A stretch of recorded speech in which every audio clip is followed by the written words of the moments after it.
Hello friend, इथं आपण 2 गोसाळू घेतलेले आहेत. स्वच्छ धुवून घेतलेले. ह्याची काय साल काढायची नाही. आता गोल गोल आकाराचे आपण कापून घेऊया. इथे घेतलेले आहेत 2-3 मिरच्या, लसूण घेतलेलं आहे, जिरं घेतलेलं आहे, खडं मीठ घेतलेलं आहे आणि अद्रकचा तुकडा घेतलेला आहे. आता हे आपण वाटण करून घेऊया. इथे एकदम जाडसर वाटून घेतलेलं आहे. इथे घेतलेलं आहे बेसन. आता ह्यात टाकणार आहे तीळ थोडंसं आणि थोडासा ओवा टाकणार आहे. तीळ आणि ओवा टाकून घेतलेला आहे. आता आपण हा ठेचा केलेला टाकून घ्यायचा आहे.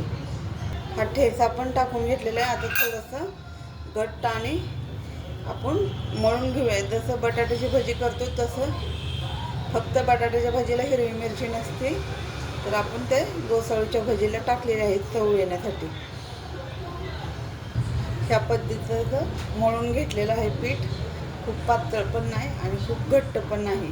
सोडा बिलकुल टाकायचा नाही त्यात. आता आपण गॅस चालू करूया. त्याच्यावर तेलाची कढई ठेवूया.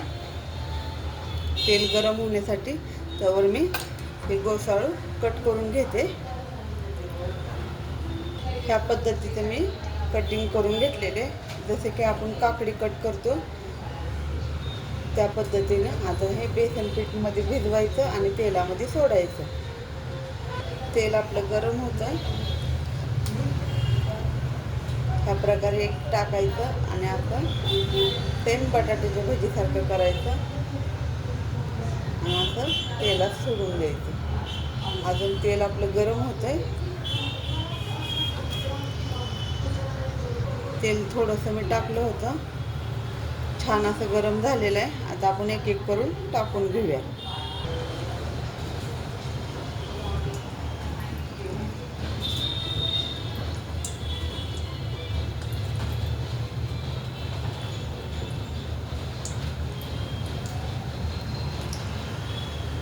थोडे ह्याच्यापेक्षा जाड घेतले तरी चालतात गोसाळू, कारण की पटकन शिजतात.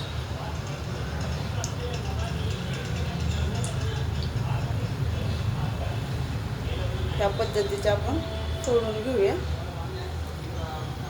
आता गोसाळू टाकून घेतलेले सगळे. असे जरा ढिल्ले केले ना निघतात.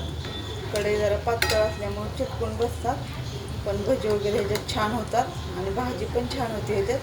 म्हणून ही कढई मी जास्ती करून वापरते. पूर्ण असे ढिल्ले केलेले आहेत.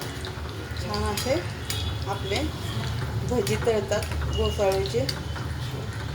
आणि कोणाकोणाला गोसाळू भजी आवडतात ते पण कमेंटमध्ये सांगा, आणि तुम्ही कशा पद्धतीचं करता ते पण सांगा. अजून आपले भजी तळतातच. छान असे थोडेसे लाल होतो तळून घ्यायचे आणि बारीक गॅसवर तळायला लागतात ते भजी. जेवढे बारीक गॅसवर तळून घेईल ना तेवढे खमंग लागतात भजी. आपला छान असा कलर आलेला आहे. पाहून घ्या. आपले भजी तयार झालेले. थोडे थोडे करून काढून घेऊया. आपले गोसाळीची भजी तयार आहेत खाण्यासाठी. व्हिडिओ कसा वाटला नक्की सांगा कमेंटमध्ये. आवडली तर लाईक करा, शेअर करा आणि कमेंट करा. धन्यवाद.